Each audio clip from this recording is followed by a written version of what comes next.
વાત કરીએ આણંદની તો લોકસભાની ચૂંટણીને લઈને ચૂંટણી પ્રચારના અંતિમ દિવસોમાં રાજકીય પાર્ટીઓ પોતાના મતદારોને રીઝવવા માટે અનેક પ્રયાસો કરી રહ્યા છે અને નેતાઓની ભાષાઓને પણ હવે લગામ નથી રહી તેમ પણ એક બાદ એક જાતિને લઈને ભાષણો થઈ રહ્યા છે અને જેના લીધે હાલ રાજકીય માહોલ પણ ગરમાયો છે।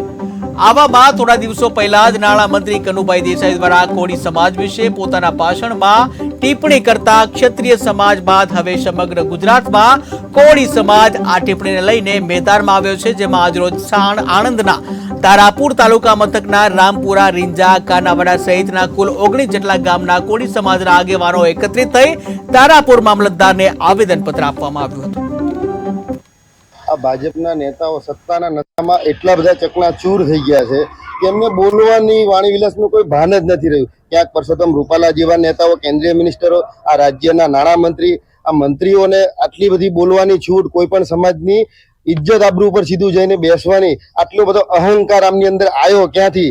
જ્યારે આ લોકો આ બેફામ વાણી આખા ગુજરાતમાં જે કોળી સમાજ રોષે ભરાયો છે, દરેક જિલ્લા તાલુકા દીઠ અલગ અલગ આવેદન પત્ર અપાઈ રહ્યા છે। જેમ રાહુલ ગાંધી પર આ લોકોએ જાતિવાચક શબ્દને આધારે કોર્ટની અંદર ફરિયાદ દાખલ કરી હતી, એમ ગુજરાતનો કોળી સમાજ આજે એની સુરતમાં સંકલન બેઠક ચાલી રહી છે। એ બેઠકના અંતે નાણામંત્રી વિરુદ્ધ પણ ફરિયાદ દાખલ માનહાનિની કરવામાં આવશે અને કોર્ટ કચેરીમાં એમને દોડાવવામાં આવશે અને એમને સમાજની જાહેરમાં માફી માંગવી જ પડશે। ત્યારે હાલમાં ચૂંટણીનો માહોલ ચાલી રહ્યો છે, ત્યારે ભાજપના નાણામંત્રી એવા શ્રી કનુભાઈ દેસાઈએ જે અમારા કોળી સમાજ વિરુદ્ધ અભદ્ર ટિપ્પણી કરી છે, તેના વિરુદ્ધ અમે તારાપુર મામલતદાર સાહેબને આવેદનપત્ર આપ્યું છે। ત્યારબાદ અમે તારાપુર પોલીસ સ્ટેશનમાં તેમના વિરુદ્ધ ફરિયાદ નોંધાવવા જઈ રહ્યા છીએ।